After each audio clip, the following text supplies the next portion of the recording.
Hey folks, JP here. If you haven't heard, Anthony Blinken is currently in China trying to improve relations, but specifically to deter China from continuing to support Russia in their war against Ukraine. Now, Blinken thought the best way to go about this was to openly threat China while still in China, saying that we will sanction the crap out of them if they don't stop supplying Russia with weapons and ammunition. Here's a video of that.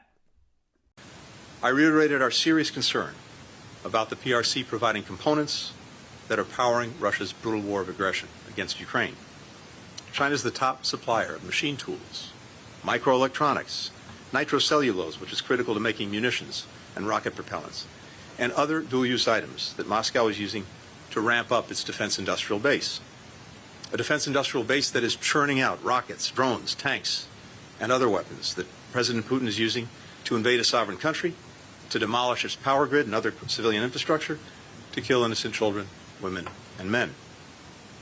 Russia would struggle to sustain its assault on Ukraine without China's support. In my meetings with NATO allies earlier this month, and with our G7 partners just last week, I heard that same message. Fueling Russia's defense industrial base not only threatens Ukrainian security, it threatens European security. Beijing cannot achieve better relations with Europe while supporting the greatest threat to European security since the end of the Cold War.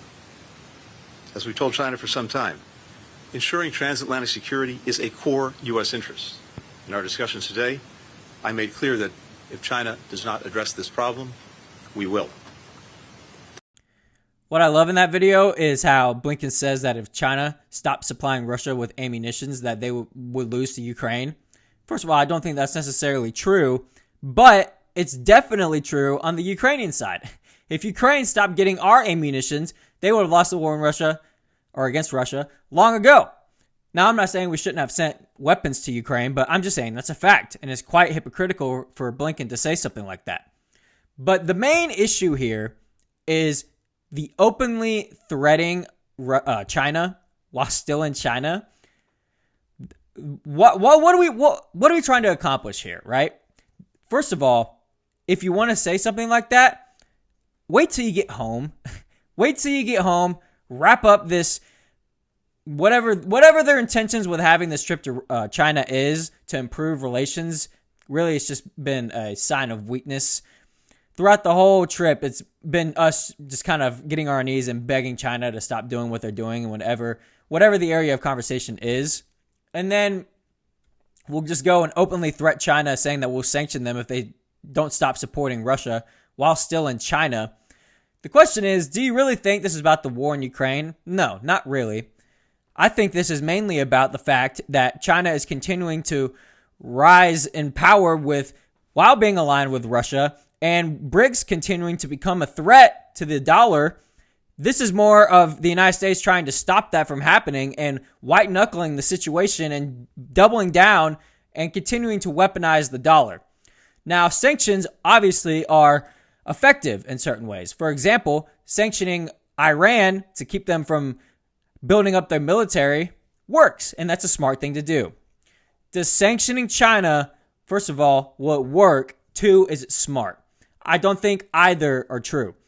You see the yuan and Russia's currency, the ruble, continuing to gain power, and trades being made with the yuan and the ruble, and trades that have never been made in the yuan and ruble before. I'm not saying it's anywhere near overthrowing the dollar, but I have to be honest, the dollar is losing more and more power, and I've made videos on this before, and I believe this is more of a move to try to stop that, and I don't think the Biden administration knows how else to do it other than to sanction people. But weaponizing the dollar is what got the United States in this trouble in the first place. If countries willing to go somewhere where that's not an issue, and that's where BRICS gives them somewhere to go. But like I said, the whole trip has just been Blinken kind of begging China to stop doing whatever they're doing. And I love this picture. Well, I hate this picture. I love how funny and ridiculous this picture is of Blinken shaking hands with Xi Jinping on several trips ago, where he literally looks like he's castrated, shaking hands with Xi Jinping. I guarantee you that picture was used in China as propaganda to show how weak the United States is becoming. We look terrified of China, and we act terrified of China. And our only answer is to threaten sanctions while still in China. That's not really smart, is it? But that seems to be a trend with the Biden administration. They don't normally do smart things. But just add this to the list. Continuing to provoke China and Russia is not the answer. I'm not saying we bow down to them. I'm saying we show strength to them intelligently, and whenever we're mad at them, just threaten them with sanctions. Obviously, sanctions didn't work with Russia when the war in Ukraine happened because their GDP outgrew us last year. So with China and Russia aligning, sanctions on them are continuing to hold less weight, and we don't know what else to do. We don't know how else to deal with China and Russia other than to threaten sanctions with them. That's clearly not working, and it won't work with China. Now, I'm not going to claim I have all the answers, but I do know what doesn't work, and that's what Blinken just did. Threatening and provoking China with sanctions. May I add again, while still in China, I know that doesn't work.